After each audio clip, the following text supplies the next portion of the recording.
Palantir stock, the day has finally come. You got to be flipping my flapjacks. Palantir earnings have finally come out. There's some really good things in these earnings. There's some things I do not like in these earnings. We're going to talk about those. We're going to go kind of surface level in terms of the earnings, and then we're going to take you into the nitty gritty. So if you enjoy a lot of the nitty gritty stuff, we're going to get into some of that more in detail stuff in this video here today and find out exactly where the weak points are in Palantir right now, where the strengths are in Palantir. We're going to talk about the stock price. We're going to talk about where I believe the stock price is going now at this point in time now that these earnings are coming out, right? And I'm talking about specifically over the next several weeks into the next several months. We're going to talk about what I'm up to with the stock. Am I going to plan on buying more shares, selling my shares, holding, everything like that? So in-depth Palantir related video. I appreciate everybody being here. I appreciate y'all being subscribed. Got a lot to go through in this one here today, okay? First thing I need to comment on, obviously, is that insane move after hours. That was insanity, okay? Absolute holy smokes, this was no joke as after hours. So the earnings come out within a minute or 2 minutes, like within 60 to 90 seconds after those earnings came out, the stock just plummeted. I mean, it plummeted on extremely heavy volume. I don't know the machines, the algos, if it was an individual that, basically had entered in something like if they don't beat earnings or if they just come in line, then sell the stock heavy. But literally within 60 to 90 seconds of that earnings coming out, the stock tanked off a cliff and it fell, into the 15s, right? Which is where I told you guys if the earnings were, bad, we would be, in the 15s. That's exactly what I called out, right? And then after that, things just kind of ticked up from there. Volume kept coming in. The buyer stepped in, and the buyer stepped in, and the buyer stepped in. And ultimately, there was that initial wave of selling that might have been more short-term type traders that were, because there's a lot of people that were like, if they come in, kill these earnings, their stock's going to fly to, $25, $30. There's probably a lot of people that, in their algos basically had it set up where if the earnings didn't come in with a beat, and if those headlines said in line or something around there, and the revenue number came in at a certain number, just automatic sell, because they were probably fearful that maybe the stock goes down to $15, $14, $13, $12, and they didn't want that, right? They kind of unfortunately played themselves because we ultimately know what ended up happening with the stock price after hours, right? And as of right now, at least the stock is green. Now, in terms of myself personally, what did I go into these? And by the way, I think I got to discuss this, okay? Am I surprised by that stock price move after hours, okay? The answer is no, absolutely not. And if you follow me on threads, initially the earnings came out and I think it was like stock twits or something. I'd even responded to it. I said, don't be surprised. I wouldn't be surprised if Palantir ends green. And sure enough, that ended up obviously happening. When it comes to a stock like Palantir, this is a whole different animal. You're not dealing with a normal stock, okay? This reminds me so much of Tesla 2019. A lot of people think like the normal rules that apply for certain other stocks apply for a stock like Palantir. They just don't. This is its own game. It's going to run its own race. It's going to do its own thing, very much like Tesla in 2019 was before a lot of people had discovered that one, right? And some of us, like myself and some of you guys, made obviously life-changing money on Tesla. But yeah, that move after hours, it doesn't surprise me at all. That's Palantir. That's the type of stock this is, okay? So I went into these earnings with 5,500 shares in the public account overall, right? Now, it's interesting. Palantir is the top story on CNBC. The top story. Yeah, it took the leadership. There was a lot of companies that reported earnings after the bell, including some huge movers like Chegg was an insane mover, right? And yet Palantir takes top story, which just goes to show you the level of relevance that Palantir is starting to get to, that this company reports earnings and it's the top story on CNBC. So that's very telling for where Palantir's at in its life cycle. And I mean, this is on the same day that the Tesla CFO stepped down. I mean, there's not like there was not that many big stories. There was a lot of big stories that came out today, and including after hours, right? So first, let's go through how kind of like, CNBC's pitching this and what they're saying, and then we'll go into the kind of the nitty gritty, okay? Palantir reports 13% revenue growth, issues guidance that tops estimates. Palantir's third quarter forecast exceeded estimates, implying an acceleration in revenue growth. The data analytics company bumped up its full-year guidance for adjusted income from operations. During the quarter, Palantir announced a contract from the U.S. Special Operations Command. Palantir reported a 13% increase in second quarter revenue on Monday and issued forecasts that topped analysts' expectations. And obviously, we know the stock came back, right? So as far as this past quarter, EPS came in at 5 cents. So in terms of my opinion on EPS, if you guys got to see my, kind of my breakdown of what I was expecting for the company, I had a question mark next to EPS, and including not only this quarter but next quarter and kind of full year. I'm, very divided on what EPS is going to come in. I don't have strong opinions on EPS and, whether this was going to beat or miss in terms of the earnings per share story. Okay.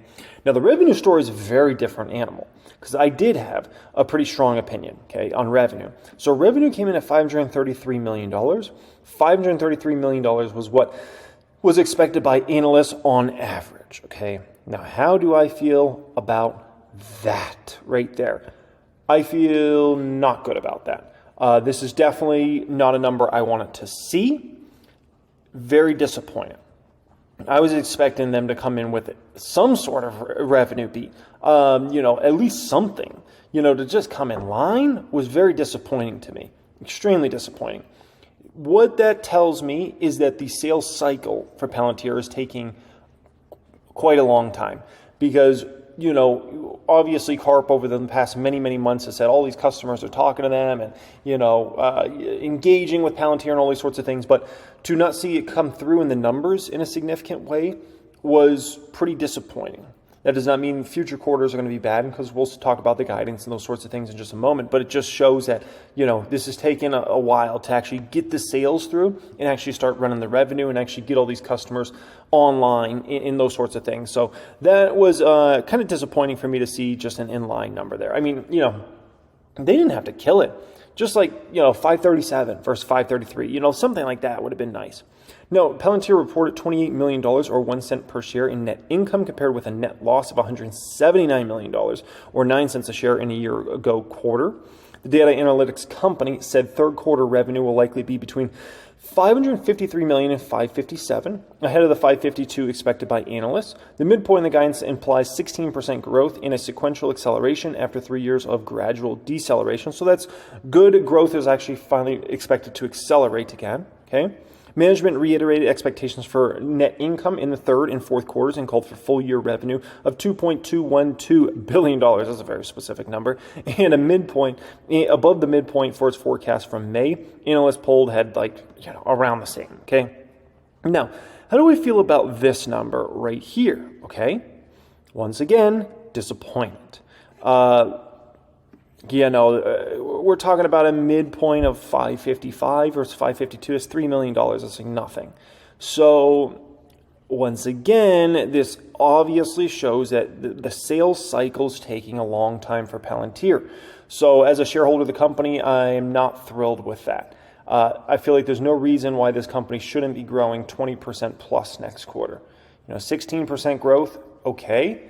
We'll deal with it, but I'm not thrilled with that. I'm hoping they're sandbagging. That's my hope, because that's not that impressive. We anticipate that we'll become eligible for inclusion in the S&P 500 after we report our financial results Q3 2023 in early November. CEO Alex Karp wrote in a letter to shareholders. At that point, we will have been profitable over a cumulative basis over the preceding 4 quarters. So, S&P 500 inclusion now at this point in time is almost a sealed deal. I mean, it's pretty darn close now at this point in time. If this was a football game, we'd be leading 40-0 going into the fourth quarter. It's looking pretty darn good. And obviously that's good for the stock price, right? Because you're going to continue to have people buy up the stock as you get closer to the S&P 500 inclusion. And obviously once you get into the S&P 500, that's a huge bullish thing because, a lot of funds are forced to buy your stock. Palantir lifted its forecast for adjusted income from operations for year to over $576 million, compared with a range of $506 to $556 as of May. That's really good news. This was very surprising. This was very surprising to the upside. So as disappointed as I was in this past quarter's revenue and the guidance, I am very happy with this here as far as adjusted income. That's strength, okay? That's a huge uptick there. Now, if you guys watched the video I put out on the Reaction channel yesterday, right? What did I talk about in that video? I said, if this company really believes, if Karp believes this is going to be a several $100 billion company in terms of market capitalization, if shareholders believe that as well, then the smartest course of action with the way the company is adding stacks of cash right now should be to do, guess what? A share buyback, I said. And what did the company just announce for the first time in its history? Look at this. The company said its board has approved a buyback program for the first time with a capacity of up to $1 billion. The company has no debt on the balance sheet. They have $3 billion plus of cash. At the end of the day, if you really believe this company's going to where you think this company's going, which is a $100 billion market cap or several $100 billion market capitalization, it's better to buy as many shares as you can get your hands on when the market cap's 30 or 40 billion versus 300 billion or 400 billion if you think it's going there someday, right? And so I think that's a great move for Karp and the team to go ahead and decide to do that now on the board of directors. And I definitely am very happy about that. I approve that personally. Great. Now, let's start going through some nitty gritty here, okay? We achieved GAAP profitability for the third consecutive quarter. Obviously, sneaking out a little slight one there. It's a close one as far as GAAP on the GAAP side, but it is a huge improvement on a year-over-year basis. So that is something we got to keep in mind. We achieved GAAP operating profitability for the second consecutive quarter, which, look at where they were at a year ago. We're talking about a GAAP operating loss of almost $42 million versus over a $10 million GAAP operating profit. That's a big switch on a year-over-year basis, man. That's extremely impressive.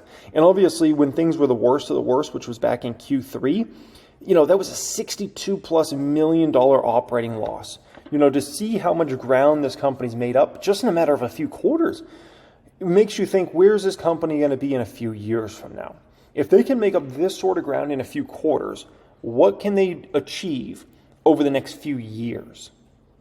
And so I'm feeling very, very good about these GAAP numbers there, right? And when it comes to GAAP numbers, you can't cheat these ones. People say on a non-GAAP basis, you can move this around. Sure, okay? And when you adjust for all these things, yes, you can move a lot of stuff around. But when you're talking about generally accepted accounting principles, you can't, that is what it is. Now, there's some bright spots and some bad spots here, okay? And we got to read through to kind of see what's going on. U.S. commercial revenue growth came in at up 20% on a year-over-year basis, okay? That's a bright spot. What does that tell me? That tells me that U.S. companies specifically are recognizing that Palantir has a very special product, a very special value proposition in the marketplace, and they need to take advantage. Now, on the flip side, what this also shows me, because commercial revenue growth in general was only up 10%. Oh boy, let's do a little mathematics, okay? What this means is, unfortunately, international companies are not taking Palantir's product as serious, which once again shows me that international companies, a lot of people sometimes ask me, they say, why do you pretty much only invest in U.S. companies? You hardly ever touch anything outside of North America. And I'll invest in a lot of companies that do business outside of the United States of America, but I don't invest almost ever in international companies. Why is that? They suck. They suck. What do you want me to say? They suck. They can't compete with us. They suck. It's as simple as that. They're not good. They're not good. They don't recognize the next technologies, and this is why the U.S. is running the whole world. From the financial side, from the tech side, all the biggest, most important companies in the world, all U.S. companies, all of them. And it's because you look at something like this, and Palantir's got a best-of-breed product out here that's going to help companies expand margins and become much more dominant companies. And U.S. companies recognize this, and they say, Palantir's got something special here. We need to jump on this. And international companies are, I don't know.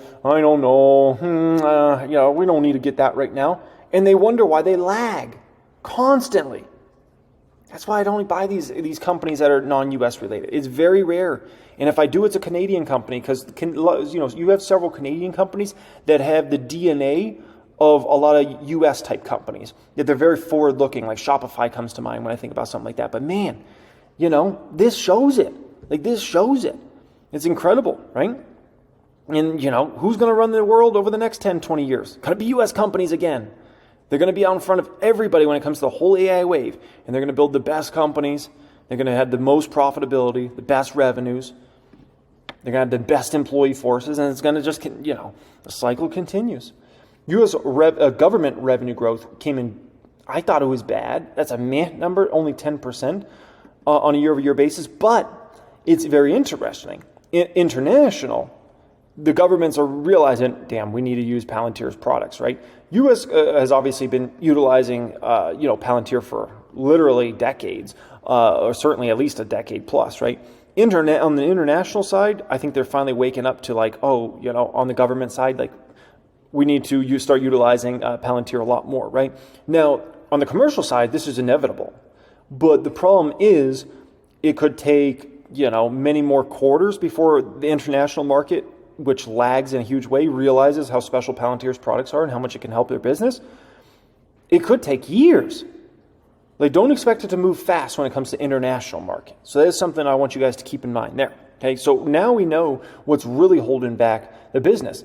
It's international commercial customers, and it's actually the U.S. government is actually holding back Palantir's numbers here in the short term.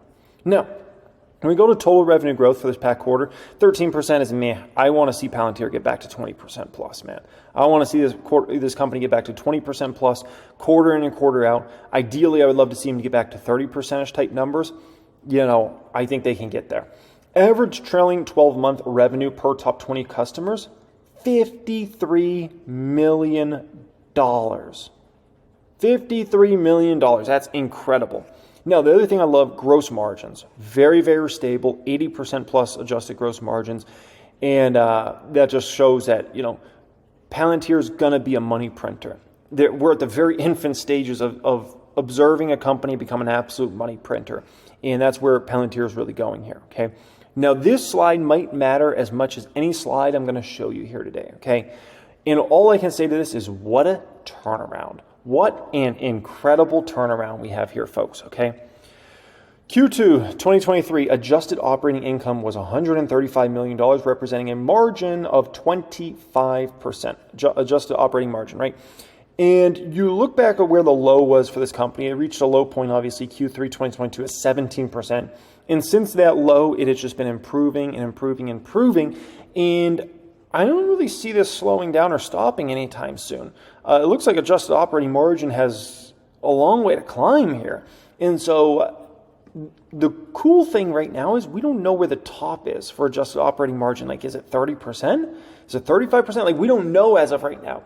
And so we're in a kind of a fun time period of just growth. And at some point we'll top out, but I don't know if that's even any time remotely soon. That could be years from now. So very, very exciting. And obviously what a turnaround by the team there, right? Customer count has increased 38% on a year-over-year basis. So it definitely shows that Palantir is continuing to attract new customers. That's great, right? Look at this. 66 deals in the quarter were at least $1 million deals, right? 30 were at least $5 million and 18 were at least $10 million deals, right? I told you guys, Palantir is Louis Vuitton, okay? This is a Louis Vuitton. And they're doing big deals. They're selling expensive products to ultimately customers that can afford to pay those sorts of prices, right? And it's exactly what we see playing out. And, Palantir, there's a lot of people that think Palantir needs to have millions and millions and millions of customers and all these sorts of things. They don't. They just don't. Palantir, if Palantir can have, 100,000 customers, that would be insane. They don't need to have millions and millions and millions of customers. They don't. When you're doing deals that are $5 million deals, $10 million deals, $50 million deals, $100 million deals, you don't need a lot of those to add up to ridiculous numbers. It's math, baby. It is math. Now, company ended the quarter with $3.1 billion in cash. Now, let's assume for a moment they were not going to buy any shares back, which obviously they should start buying shares back, right? But let's say they weren't. Well, the company would be stacking cash, and next thing you know, they're going to be at $3.5 billion, $4 billion, $5 billion of cash, right?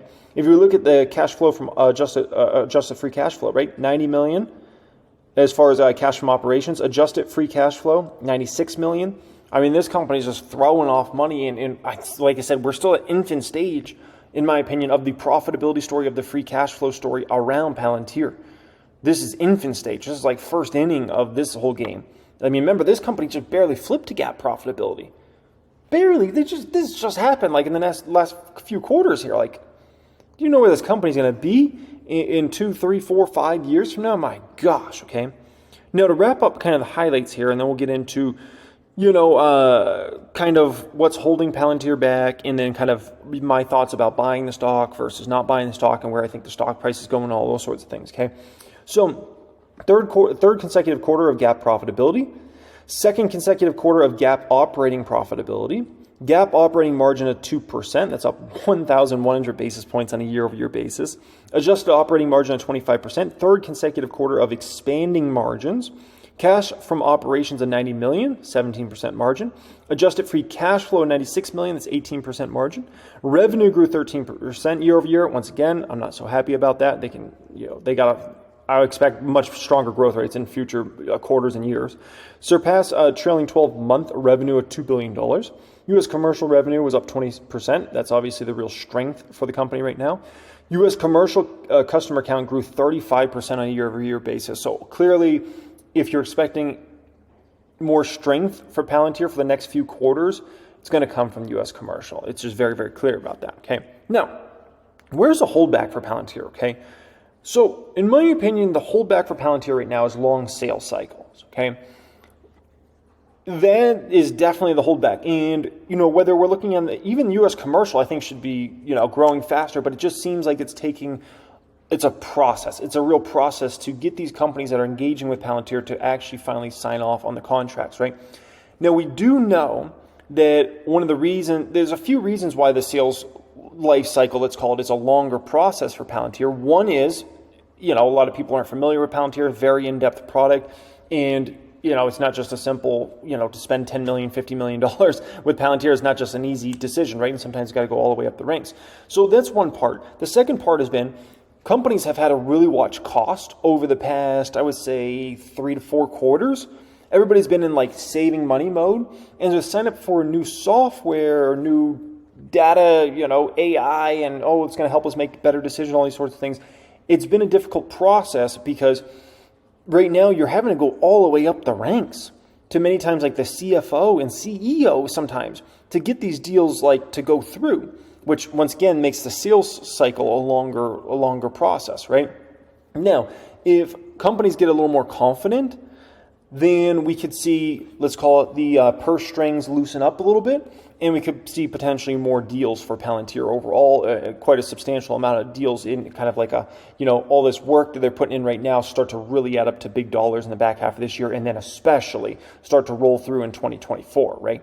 So that's a hope. The sales process is slow. International market is clueless, and those, guys and gals, unfortunately, that are running those companies just, they lag every time, man. And you can't lag when it comes to technology. You lag when it comes to technology, it's not going to be a good situation for you. I can tell you that. You will get out-competed in the end against your competitors, and that's what we see time and time again, right? Now, in terms of me with the stock, buying the stock, holding the stock, selling the stock, what's my thoughts here? So first off, in regards to Palantir's stock price, I wouldn't be surprised if the stock strengthens as the week goes along. I think when it comes to Palantir, I think there's just so many people focused on the future that although this quarter was not a very exciting quarter, and to just come in line is kind of like a disappointing thing, especially when your stock price has been rolling. But I think there's just a lot of people looking out, and they're just fully believe that Palantir is going to get to much better growth rates than what they had this past quarter. And they're going to become a profitable machine, and they're going to have many of the biggest Fortune 500 companies out there using Palantir's product over time, which is going to be beneficial to them. You're also going to have a lot of people from the stock price perspective looking out there and saying S&P 500 looks better than ever, and there's going to be a lot of money flooding into Palantir going into that, and then once they get in, there's going to be another flood of money coming into that. So I think you have that factor playing out here. And the last factor is, from the stock price side also, is if Palantir's got a $1 billion buyback, it puts a big buyer in this market for the next 6 to 12 months. And so any major dips in the stock price, Palantir could literally be the ones actually out there buying the shares, taking the shares off the market, right? So from all those different perspectives, I wouldn't be surprised if the stock price strengthens. Now, for me overall, now keep in mind, I have not listened to a conference call yet. So for me right now, it's just a hold. Now, maybe I hear something on that conference call that makes me say, you know what, I got to go buy Palantir tomorrow. If it's 18, 19, 20, 21, doesn't matter, right? Maybe there's something that will change my mindset in regards to the conference call. But for right now, I'm good with what I hold. I'm just kind of like, a fairly happy shareholder. I didn't really want to see them just come in line for this past quarter. I really wanted to see them really just, come in, beat, have a double beat right there would have been beautiful, and then up your guidance. And even the guide up was just kind of like, that's it. Like, don't we have something more than that? So that's kind of where I'm just at right now. I'm just kind of in a hold position and see how kind of things play out here. And then, like I said, maybe I listen to a conference call and something changes, right? Or maybe the stock sells off and then I get a better buying opportunity at some pretty low prices. But yeah, that was magnificent, that after hours move, folks. So anyways, Palantir is an evolving story by the day, and I'll keep you guys up to date on everything going on there. Make sure you check out pinned comment down there, guys. Access this free workshop I put together last week for you. That should help you out immensely. It's probably about a 30-minute video or so. Should get a lot of value out of that one. Thanks so much for being here. Thanks for being subscribed, and have a great day.